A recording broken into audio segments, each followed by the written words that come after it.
Caros irmãos, queridas irmãs, hoje a igreja celebra a solenidade de todos os santos.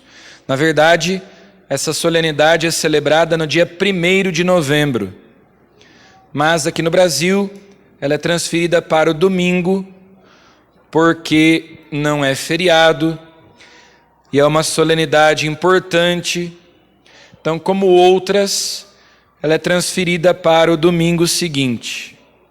Na verdade, a ideia é que o mês de novembro comece no primeiro dia, celebrando a Igreja Triunfante. Porque novembro é o último mês do ano litúrgico. No último domingo deste mês, nós já estaremos começando o Advento, nossa preparação para o Natal. E no primeiro domingo do Advento começa um novo ano litúrgico. Então, novembro tradicionalmente é aquele mês em que a igreja medita especialmente sobre os novíssimos, sobre as realidades últimas, morte, juízo, inferno e paraíso. Vocês até vão perceber que os evangelhos, nestes últimos domingos, são escatológicos. Eles falam do fim, falam dos novíssimos, das realidades últimas. Então, no primeiro dia do mês de novembro, se comemora na igreja a solenidade de todos os santos, que é a igreja triunfante.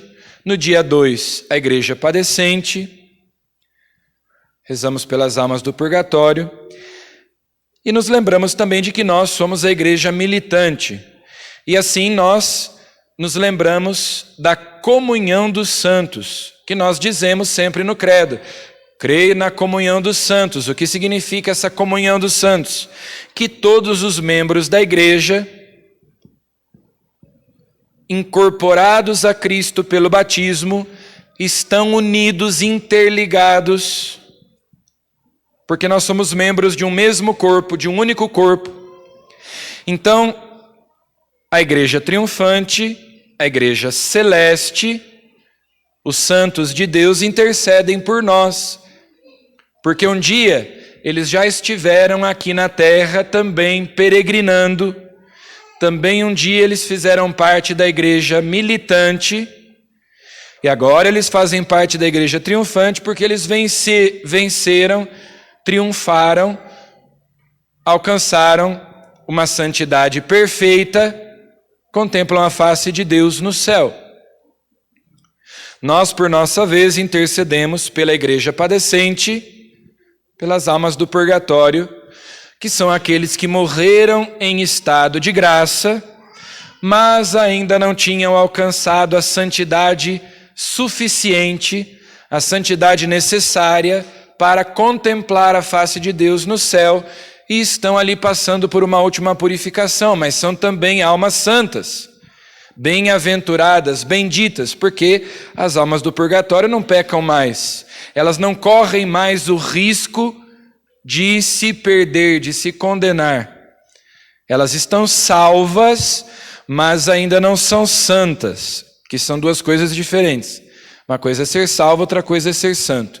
E para entrar no céu é preciso ser santo. Nós deveríamos nos santificar aqui, neste mundo, nesta vida, mas se morremos em estado de graça, mas não conseguimos alcançar a santidade suficiente para entrar no céu, existe ainda o purgatório.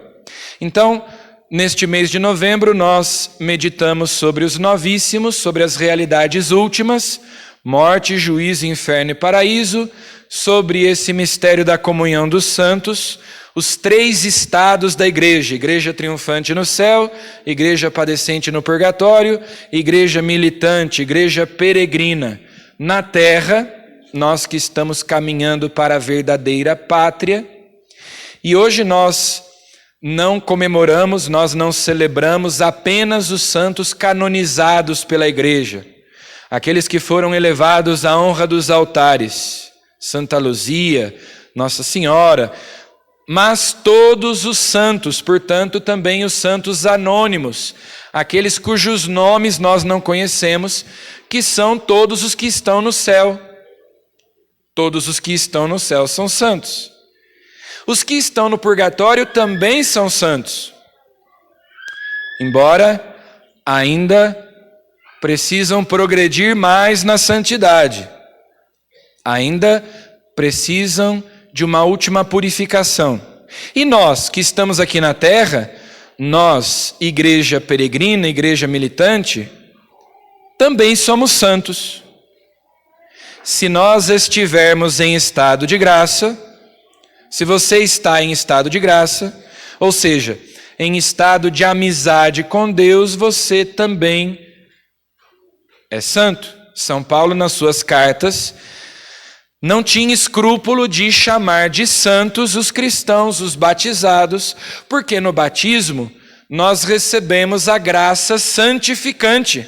Ao sermos batizados, nós recebemos a graça santificante que apaga o pecado original, a graça santificante que nos faz participar da natureza divina, que nos torna participantes da vida de Deus.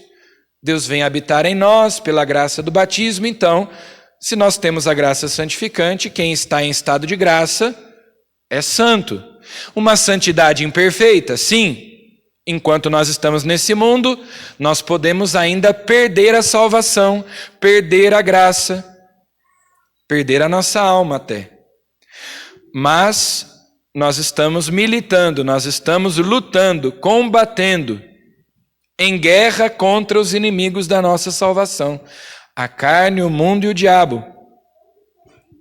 São João, na segunda leitura de hoje, diz assim: vede que grande presente de amor o Pai nos deu, de sermos chamados filhos de Deus. Deus nos deu um presente que é a expressão do seu amor para conosco. Quando você ama alguém e você quer demonstrar o seu amor, você dá um presente. E que grande presente de amor o Pai nos deu. Nós, pela graça recebida no batismo, nos tornamos filhos de Deus. Deu-nos o poder de nos tornarmos filhos de Deus. Mas em seguida ele diz assim: e nós o somos de fato, desde já somos filhos de Deus, mas ainda não. É um paradoxo. Desde já somos filhos de Deus, mas ainda não. Por quê? Porque nós estamos a caminho, nós estamos em processo, a nossa santidade é imperfeita, ainda nós temos tantas imperfeições, tantas paixões desordenadas, tantos desejos egoístas, tantas más inclinações no nosso coração.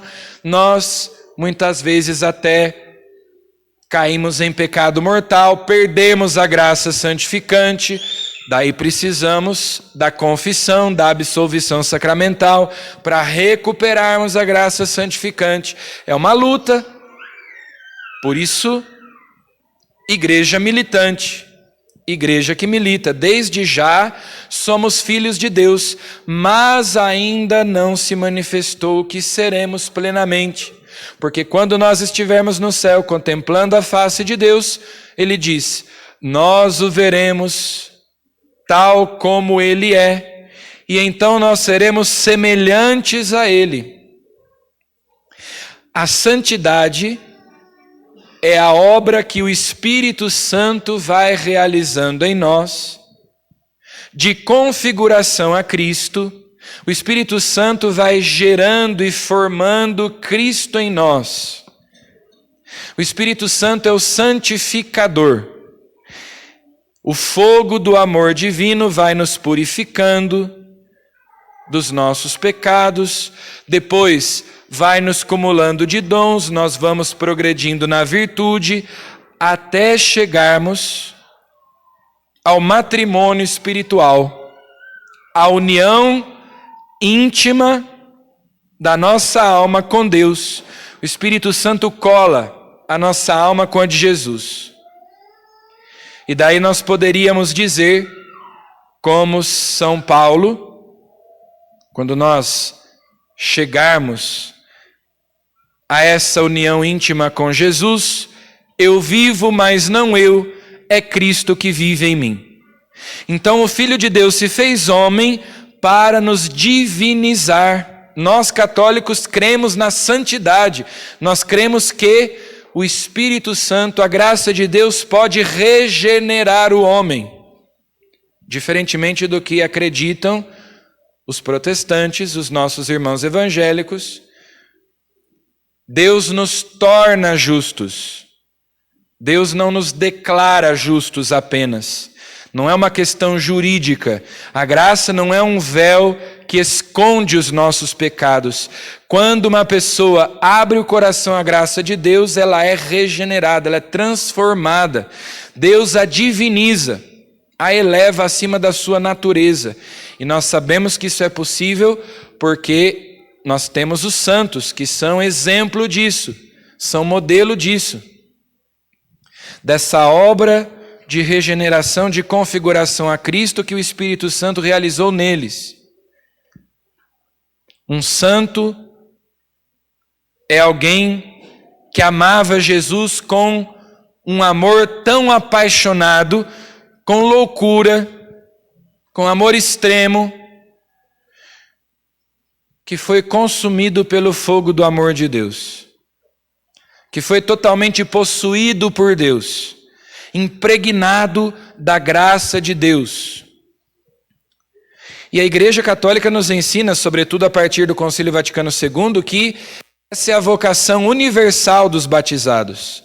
A santidade é a vocação de todo batizado, porque todo batizado é consagrado a Deus, e se nós somos consagrados a Deus, a nossa vida não nos pertence, nós não somos donos de nós mesmos, nós pertencemos a Deus, Ele habita em nós, é a nossa vocação comum, é a vocação universal de todos os batizados, é a santidade.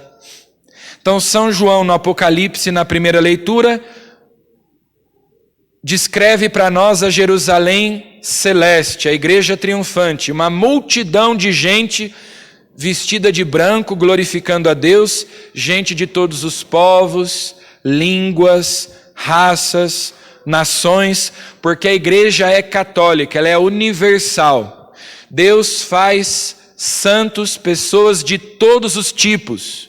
Em todos os tempos e lugares, Deus suscita santos.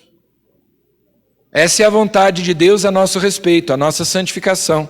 Nós colocamos obstáculos, nós colocamos empecilhos, mas Deus, se nós vamos cooperando com a graça, vai operando em nós essa obra da santificação, da configuração a Cristo, para nós chegarmos a dizer, como São Paulo, eu vivo, mas não eu.